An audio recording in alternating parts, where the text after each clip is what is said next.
Hey, how's it going guys? Saad here, and in this tutorial I will go further into Preamble.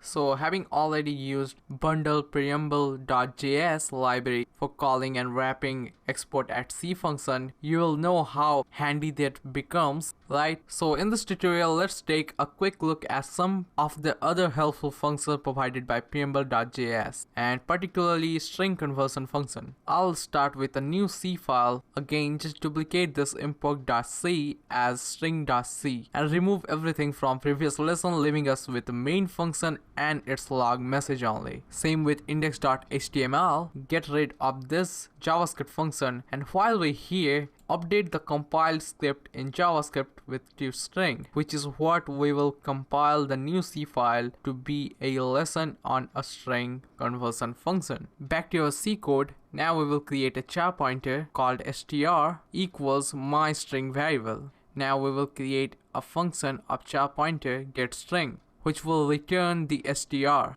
Now head back to terminal, change imports to string in both public and live, add a new function called exported function underscore get str, and we need to also add the main. Hit enter, we got a problem. You need to put export functions, fix that, and done. Restart the server, reload the web page, and underscore get string, it show up the memory location of the string. Not that what we expecting. There used to be a function called pointer stringify. I specially point this out in the older version of Emscripten. You can use this to get string. So clear the log, console, perfect. Now what we're gonna do, UTF-8 to string and use the getString function to get our string, my string variable, as expected.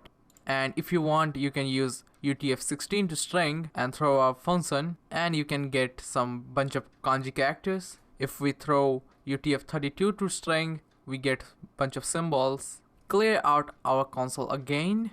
You can also put a string inside a variable, or you can say a function, by using string to UTF-8. So pass a new value for my string, our function as a second argument, underscore gets str, and our string length. You know the JavaScript, you just need to put our string and dot length. Done. And we got an error. Just fix that by using our S2 uppercase. That's done. Now if you check the value of our string, you can see one character is missing. You know how to fix that? Just add up one. You know, that's how C works. In the next lesson, we will go deep into the WebAssembly and where we can find it. So see you guys then.